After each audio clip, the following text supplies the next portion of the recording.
Hi guys, അപ്പോൾ ഞാൻ ഇന്ന് ഉണ്ടാക്കാൻ പോകുന്നത് വെജ് ബിരിയാണിയാണ്. വെജ് ബിരിയാണി വളരെ സിമ്പിളായിട്ട് നമുക്ക് ഉണ്ടാക്കാൻ പറ്റുന്ന സംഭവമാണ്. അപ്പോൾ അതിന് വേണ്ടി മെയിൻ ഇൻഗ്രീഡിയൻറ്റ് ഇതാണ്. ഇത് നമ്മൾ ഓൺലൈനിലൊക്കെ വാങ്ങുന്നത് ഫ്രോസൺ ആയിട്ട് വരുന്ന വെജീസാണ്. വെജീസ് ഫ്രോസൺ ആയിട്ട് കിട്ടും. ഇതിൻ്റെ റേറ്റ് വന്നിട്ട് 68 റുപ്പീസാണ്. അപ്പോൾ ഞാൻ വാങ്ങിയിട്ട് ഫ്രീസറിൽ ഫ്രോസൺ ആവുന്ന വെച്ചായിരുന്നു. അപ്പോൾ നമുക്ക് സ്റ്റെപ്പ് ബൈ സ്റ്റെപ്പ് ആയിട്ട് എങ്ങനെ വെജ് ബിരിയാണി ഉണ്ടാക്കാമെന്ന് നോക്കാം. ഓക്കെ, വെജ് ബിരിയാണീൻ്റെ കൂടെ ഞാൻ ചിക്കൻ പൊരിക്കാമെന്ന് വിചാരിച്ചിട്ടുണ്ട്. അപ്പോൾ ചിക്കൻ എടുക്കണം. ഇത് ഫുള്ളൊന്നും വേണ്ട, നമ്മൾ 3 പേർക്ക് കഴിക്കാനൊരു ആവശ്യമില്ല. അപ്പോൾ ഇതിനൊരു ഹാഫ് പാർട്ടായിട്ട് എടുക്കാം. പിന്നെ ചിക്കൻ ആണെങ്കിൽ നമുക്ക് ബിരിയാണിയുടെ കൂടെ കഴിക്കാൻ വേണ്ടിയിട്ട് ചിക്കൻ പൊരിക്കുകയും ചെയ്യും. ഓക്കെ, അപ്പോൾ നമുക്ക് വീഡിയോ എടുക്കാം. അപ്പോൾ ബിരിയാണി ഉണ്ടാക്കുന്നതിൻ്റെ ഫസ്റ്റ് സ്റ്റെപ്പ് എന്ന് പറയുന്നത് അരിയാണ്. അപ്പോൾ നമുക്ക് അരി എടുത്തിട്ട് കഴുകണം. അപ്പോൾ ഞാനിവിടെ എടുക്കുന്നത്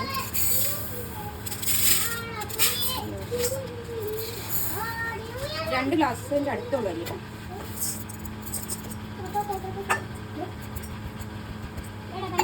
അപ്പോൾ ഇങ്ങനത്തെ അരിയാണ്, വലിയ നീളമുള്ള അരിയാണ്. അപ്പോൾ ഇത് ഈ കഴുകിയിട്ട് വെള്ളത്തിൽ കുറച്ച് നേരം കുതിർത്ത് വെക്കണം. അപ്പോൾ ഞാൻ വെള്ളം ഇവിടെ അരി കുതിർത്തിട്ട് വെച്ചിട്ടുണ്ട്. ഇനി നമുക്ക് കുറച്ച് സമയം, അതായത് ഒരു അരമണിക്കൂറെങ്കിലും ഇത് മാറ്റിയിടണം. ആദ്യം തന്നെ പാൻ വെച്ചിട്ട് ചൂടായതിന് ശേഷം വെളിച്ചെണ്ണ ഒഴിക്കണം. ഓക്കെ, അപ്പോൾ പാൻ ചൂടായിട്ടുണ്ട്. നമുക്ക് ഇനി ഇതിലേക്ക് വെളിച്ചെണ്ണ ഒഴിച്ചു കൊടുക്കാം. കുറച്ച് ഒഴിച്ചോളാം മതി. നമുക്ക് വേണമെങ്കിൽ ആവശ്യത്തിനനുസരിച്ചിട്ട് ഒഴിക്കാം. അപ്പോൾ ചൂടായി വരുന്ന സമയത്ത് ഇതിലുള്ള സെഫൽ ഫ്രോസൺ മിക്സ് വെജിറ്റബിൾസ് അപ്പോൾ നമുക്ക് അതിൽ പകുതിയോളം ചേർത്ത് വെക്കാം.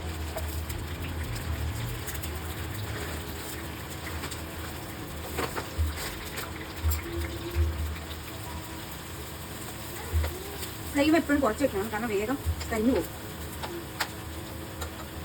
എന്നിട്ട് മൂടി വയ്ക്കാം.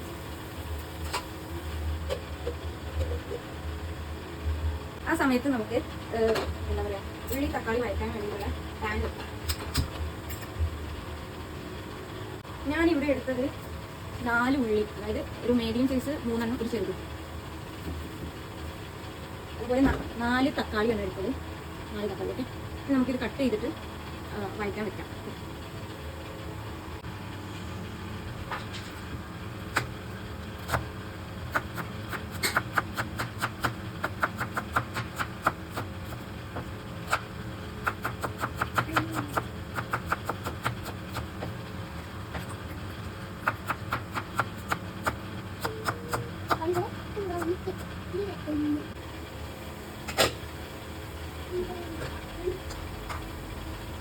ജസ്റ്റ് വയന്ന് വന്നിട്ടുള്ളൂ, കൂടി പൊരിഞ്ഞ പോലെ ആവണം.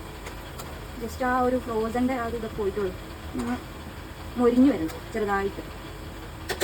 ഇതുവരെ നമുക്കൊന്ന് മൂടി വെക്കാം. പിന്നെ അടുത്ത നമുക്ക് എണ്ണ ഒഴിക്കാം. ഉള്ളി വഴിക്കാനുള്ള അങ്ങനെ ക്വാണ്ടിറ്റി ആയിട്ടൊന്നും പറയാൻ പറ്റില്ല, കാരണം അതിൻ്റെ ഒരു ഇതനുസരിച്ചില്ല.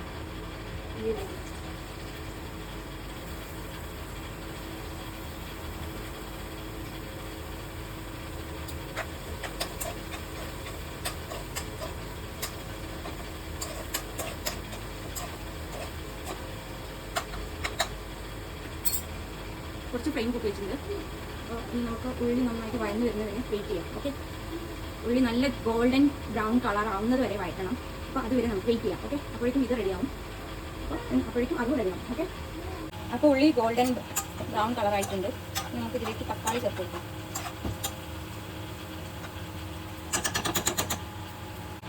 നമുക്കിതിലേക്ക് തക്കാളി ചേർത്ത് കൊടുക്കാം.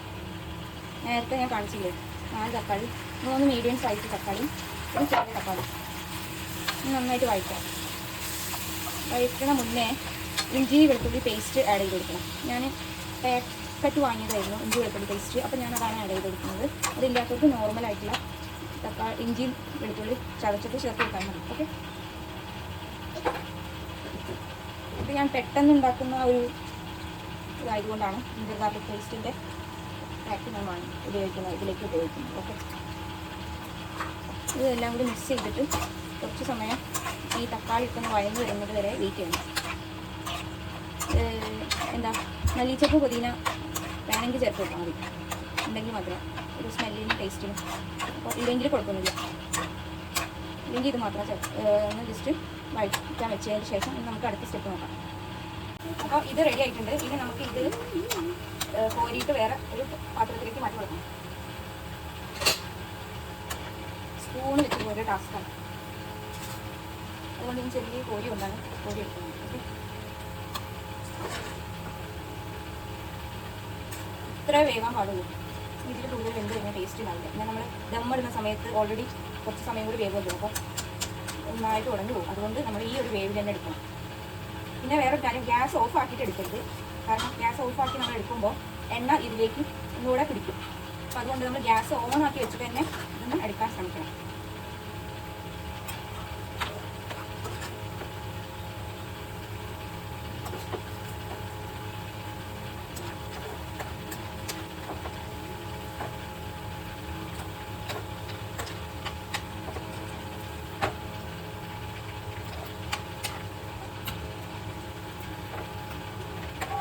ഇനി നമുക്ക് ഗ്യാസ് ഓഫ് ചെയ്യാം.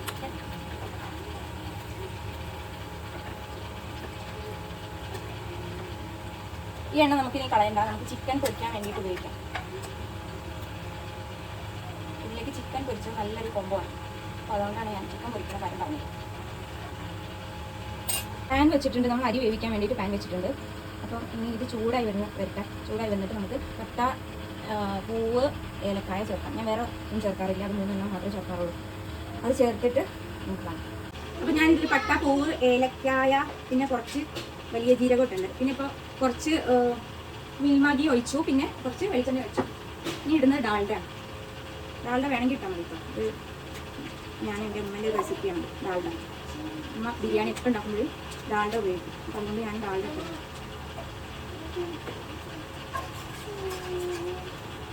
ഇത് ചൂടായിട്ട് വരണം. അപ്പോൾ ഇതിലേക്ക് കുറച്ച് ജീരകത്തിൻ്റെ കുറവുണ്ട്. അപ്പം നമുക്ക് കുറച്ചുകൂടി ഞാൻ ഇടുന്നത് കറിവേപ്പിലാണ് കേട്ടോ. ചില ആളുകളൊന്നും ഇടില്ല, കറിവേപ്പില ഇടുന്നത്.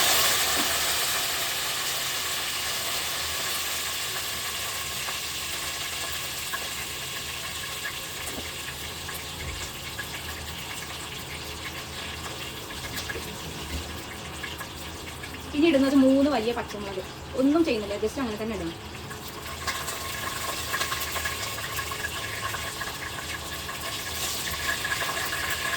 ഇനി നമുക്ക് നേരത്തെ കുതിർത്ത് വെച്ച അരി ഇതിലേക്ക് കൊടുക്കാം.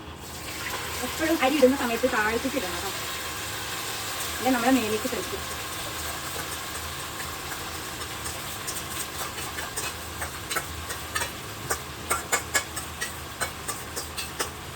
ഇനി നന്നായിട്ട് ഇളക്കി കൊടുക്കാം. ഫ്ലെയിമൊന്ന് കുറയ്ക്കണം. ഈ എണ്ണക്ക് ഇതിലേക്ക് ഒന്ന് മിക്സ് ആവുന്നത് വരെ ഇറക്കി കൊടുക്കണം. പിന്നെ വേറൊരു 2 പ്രധാന സാധനങ്ങൾ സ്കിപ്പ് ചെയ്യാൻ പറ്റാത്ത, അതായത് അര കഷ്ണം നാരങ്ങ. അര കഷ്ണം നാരങ്ങ എന്തായാലും ഒഴിച്ചു കൊടുക്കണം, അല്ലെങ്കിൽ ഒട്ടിപ്പിടിക്കാൻ ചാൻസ് ഉണ്ടാവും. ഇപ്പോൾ നാരങ്ങ ഒഴിച്ചിട്ടുണ്ടെങ്കിൽ ആ ഒരു ഒട്ടിപ്പിടിക്കുന്ന പ്രശ്നം ഉണ്ടാവില്ല. അതുപോലെ ഒരു ഫ്ലേവറും കിട്ടും, നല്ലൊരു ഫ്ലേവർ. പിന്നെ ജിഞ്ചർ ഗാർലിക്കിൻ്റെ പേസ്റ്റ് കുറച്ച് ആഡ് ചെയ്ത് കൊടുക്കാം. ഇതൊക്കെ എൻ്റെ ഉമ്മേൻ്റെ സീക്രട്ട് റെസിപ്പിയാണ്. ഇനി നമുക്കിത് നന്നായിട്ട് ഇളക്കിയിട്ട് കുറച്ച് സമയം ഇത് ഇങ്ങനെ ഡ്രൈ ആകാൻ വെച്ച് കൊടുക്കണം. മൂടി വെച്ച് കൊടുക്കണം കേട്ടോ, അതായത് മൂടി വെച്ച്.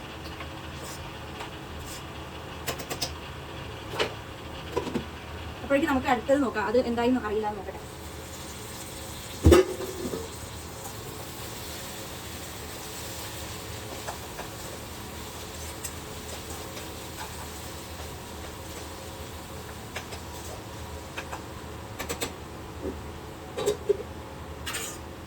അപ്പോൾ ഇത് ഏകദേശം ആയിട്ടുണ്ടെങ്കിൽ നമുക്ക് ഇതിലേക്ക് വെള്ളം ചേർക്കണം. അതുപോലെ ഉപ്പ് ഇട്ട് കൊടുത്തിട്ടില്ല, ഉപ്പ് ചേർക്കണം. ഓക്കെ, അപ്പോൾ ഞാൻ 2 ഗ്ലാസ് അരിയായിരുന്നു എടുത്തത്. അപ്പോൾ ഞാൻ ഇതിലേക്ക് 4.5 ഗ്ലാസ് വെള്ളം ഒഴിച്ച് കൊടുക്കുന്നത് കേട്ടോ. ശേഷം ഉപ്പിടാൻ മറക്കരുത്.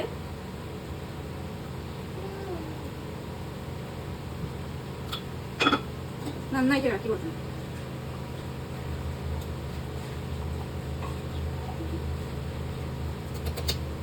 എന്നിട്ട് ഇത് കിടന്ന് വേവിക്കാം. അതുവരെ നമുക്ക് മൂടി വയ്ക്കാം. ഞാൻ ഇതിലേക്ക് 2 വലിയ പച്ചമുളക് ചേർത്തിട്ടുണ്ട്. ഇനി നമുക്ക് ഇതിൽ നാരങ്ങ ചേർക്കാം.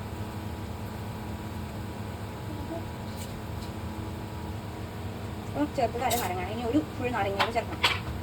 പുളി ഇല്ലെങ്കിൽ ഒരു നാരങ്ങ കൂടി ചേർക്കാം.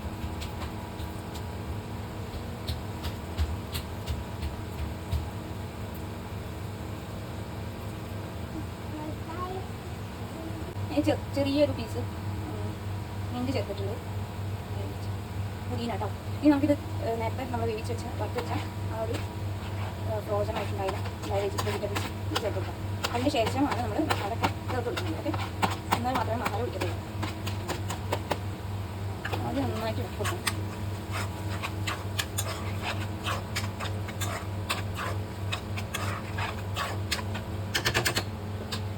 ആദ്യം തന്നെ ചേർക്കുന്നത് പെരുംജീരകത്തിൻ്റെ പൊടിയാണ്.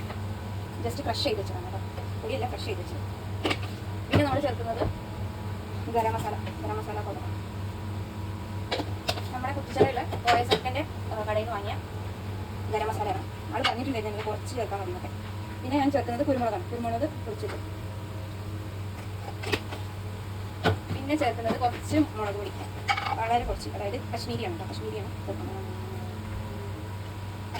നമുക്ക് വേണമെങ്കിൽ മഞ്ഞപ്പൊടി വേണമെങ്കിൽ ചേർത്ത് കൊടുക്കാം, കളറിന് വേണ്ടിയിട്ട് സ്വല്പം ചേർത്താൽ മതി, വളരെ കുറച്ച്, ഈ ഒരു ക്വാണ്ടിറ്റി. ഓക്കെ, പിന്നെ ഓൾറെഡി ഇട്ടുണ്ട്, അതുകൊണ്ട് ഉപ്പ് ഇടേണ്ട ആവശ്യമില്ല. വേണമെങ്കിൽ നോക്കിയിട്ട് ഉപ്പിട്ടാൽ മതി. ഓക്കെ, ഞാൻ കുറച്ച് നാൾ മുന്നേ പിന്നെ ഇതുപോലെ വീഡിയോ ഒക്കെ എടുത്ത് വെച്ച് എഡിറ്റൊക്കെ ചെയ്ത് വെച്ചിട്ടുണ്ടായിരുന്നു, ഒരു സാമ്പാർ ഉണ്ടാക്കുന്ന വീഡിയോ. അപ്പോൾ അന്ന് ഹസ്ബൻഡ് അത് കണ്ട് കുറേ പഴയ ചോദിച്ചു. എനിക്കത് അപ്ലോഡ് ചെയ്യാൻ അന്ന് മടിയായിരുന്നു, അന്ന് ഭയങ്കര ഒരു ഷൈ ആയിരുന്നു. ഇപ്പോൾ ഞാൻ ആകെ മാറിയിട്ടുണ്ട്. ഓക്കെ, അപ്പം എന്നിട്ട് ഞാൻ പിന്നെ കുറേ നാൾ യൂട്യൂബൊന്നും നോക്കേണ്ട വിചാരിച്ചു. അങ്ങനെ കുറേ നാൾ വിട്ടു യൂട്യൂബിനോടുള്ള ഒരു പ്രൈസ് കളിയാക്കിയപ്പോൾ. പിന്നെ ഞാൻ ഒരു ദിവസം വിചാരിച്ചു ഷോർട്സ് വീഡിയോ വെറുതെ ഇട്ട് നോക്കാം. അങ്ങനെ ഞാൻ ഷോർട്സ് വീഡിയോ ഇട്ടിട്ട് പിന്നെ ഞാൻ ഒരു ദിവസം ലോങ് വീഡിയോ ഇട്ട് നോക്കി. അപ്പോൾ ലോങ് വീഡിയോ ഇട്ട് നോക്കിയപ്പോൾ 5K ഒക്കെ കിട്ടി. അപ്പോൾ എനിക്ക് ഇൻട്രസ്റ്റ് ആയി. അങ്ങനെയാണ് പിന്നെ ഞാൻ എന്താ പറയുക വീഡിയോസ് കണ്ടിന്യൂ ആയിട്ട് ഇടാൻ തുടങ്ങി. അപ്പോൾ ഞാൻ എൻ്റെ ഇവിടെയുള്ള അതായത് എനിക്ക് കിട്ടുന്ന ഓരോ സാധനങ്ങൾ, അതായത് ചില സാധനങ്ങൾ നാട്ടിൽ കിട്ടുന്ന സാധനങ്ങൾ ഇവിടെ കിട്ടില്ലാതെ ഉള്ളത് കൊണ്ടൊക്കെ അഡ്ജസ്റ്റ് ചെയ്തിട്ടാണ് ഞാൻ ഇത് ഉണ്ടാക്കുന്നത്. ഞാൻ ഡൽഹിയിലാണുള്ളത്. അപ്പം ഉള്ളത് കൊണ്ട് അഡ്ജസ്റ്റ് ചെയ്തിട്ട്, അതായത് തക്കാളിക്കൊക്കെ ഇവിടെ 135 രൂപ അങ്ങനെ കിലോന് പ്രൈസ് വരുന്നത്. ഉള്ളിക്കാണെങ്കിൽ 65 രൂപ. നിങ്ങൾ ജസ്റ്റ് സെർച്ച് ചെയ്താൽ കിട്ടും. അപ്പോൾ ഞാൻ വെറുതെ കള്ള് പറയാം കേട്ടോ, കാര്യം പറഞ്ഞതാണ്. ഓക്കെ, ഇനി നമുക്കിത് കുറച്ച് നേരം വേവാൻ വേണ്ടിയിട്ട് വെക്കണം, ഇത് അടച്ചു വെക്കണം. ഓക്കെ, അപ്പോൾ ഇത് നന്നായിട്ട് വഴന്ന് വന്നിട്ടുണ്ട്. ഞാനൊരു കയ്യിൽ പോകണം, ഒരു കയ്യിൽ ഇളക്കലുമാണ്. അതിലിപ്പോൾ മിസ്റ്റേക്സ് ഉണ്ടാവും, നമുക്കിത് നോക്കാം. ഇത് എന്തില്ല നന്നായിട്ട് നമുക്ക് വേവാനുണ്ട്. ചെറിയ ഫ്ലെയിമിലായത് കാരണം കുറച്ചുകൂടി ടൈം എടുക്കും. ഓക്കെ, അപ്പോൾ നമുക്ക് കുറച്ചുകൂടി സമയം വെയിറ്റ് ചെയ്യാം. പൊരിക്കാൻ വേണ്ടി വെക്കാം. സാധാ നോർമലായിട്ട് ഞാൻ മാരിനേറ്റ് ചെയ്ത് വെച്ചതാണ്, ഇപ്പം ചെയ്ത് വെച്ചിട്ടുള്ളൂ. അപ്പോൾ തന്നെ ഞാൻ പൊരിക്കുകയാണ്, അല്ലാണ്ട് കുറേ ടൈം റെസ്റ്റ് ചെയ്യാനൊന്നും വെക്കുന്നില്ല. ഓക്കെ, അപ്പോൾ നമ്മൾ ഈ വേപ്പിലയും ഈ പച്ചമുളകും ഇട്ടതിൻ്റെ ഒരു ഇതാണ് ഇവിടെ കാണുന്നത്. ഞാൻ വൃത്തിയില്ല, ഏടിയാണ്ട് വീഡിയോ എടുക്കാൻ. വീഡിയോ എടുത്തല്ലേ പറ്റുമെന്ന് വിചാരിച്ചിട്ട് എടുക്കാൻ, പൊട്ടിത്തെടുക്കുന്നുണ്ട്. അതുകൊണ്ട്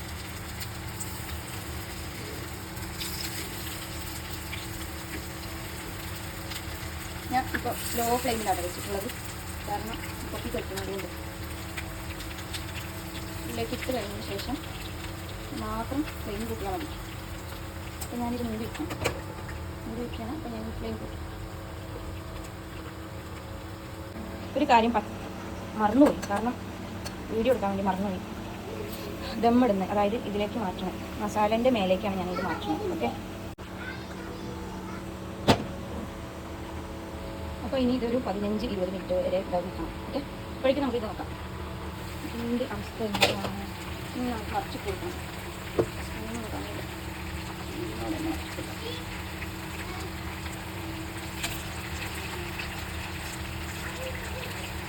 ചിക്കൻ നമ്മളെപ്പോഴും കുറച്ചൊരു സ്പേസ് വിട്ടിട്ട് മാറി നിന്നതിന് ശേഷം ചെയ്യാൻ പറ്റുള്ളൂ, കാരണം എപ്പോഴും പൊട്ടിത്തെറിക്കാൻ ചാൻസ് ഉള്ള ഒരു സംഭവമാണ്. എനിക്ക് എപ്പോഴും പൊട്ടിത്തെറിക്കാറുണ്ട്, അതുകൊണ്ടാണ് ഞാൻ പറയുന്നത്. കഴിഞ്ഞ പെരുന്നാളിനെടുത്ത ഡ്രസ്സ് ഇതുപോലെ ഇപ്പം പൊട്ടിത്തെറിക്കുന്നതിൻ്റെ അടുത്ത് പോയി എടുത്തു. പെരുന്നാളിനെടുത്ത ഡ്രസ്സ് ഫുള്ളും ഇടായി, അങ്ങനെ പെരുന്നാൾ കുളായിപ്പോയി. അതുണ്ടായത്. അപ്പോൾ ഗൈസ് ദമ്മ് പൊട്ടിക്കാൻ പോവാണ്. ചൂട് വരുന്ന കാണുന്നില്ല. അപ്പോൾ ഇത് നന്നായിട്ട് മിക്സ് ചെയ്യണം, കാരണം ഇത് വെജ് ബിരിയാണി ആയത് കാരണം നന്നായിട്ട് മിക്സ് ചെയ്യണം. മറ്റേ സാധാ ബിരിയാണി ആണെങ്കിൽ മിക്സ് ചെയ്യില്ല, വെജ് ആയത് കാരണം മിക്സ് ചെയ്താലേ ടേസ്റ്റ് ഉണ്ടാവും. നമുക്ക് ഒരു കൈ കൊണ്ട് ഫോൺ വിളിച്ചിട്ട് ഇരിക്കുന്നത് കാരണം കുറച്ചിട്ട് ടാസ്ക്കാണ്. ഇനി അടുത്ത നോക്കല്ലോ നോക്കട്ടോ.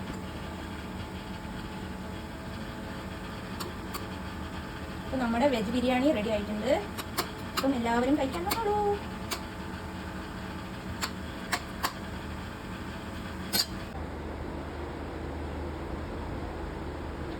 ബിരിയാണിൻ്റെ കൂടെ കഴിക്കാൻ ചിക്കൻ ഉണ്ട്, ഉള്ളിയുണ്ട്,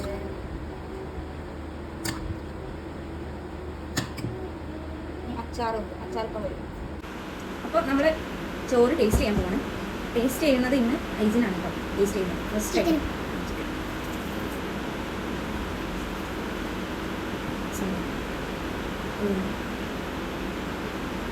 Okay, thanks for watching. Bye bye. Thank you.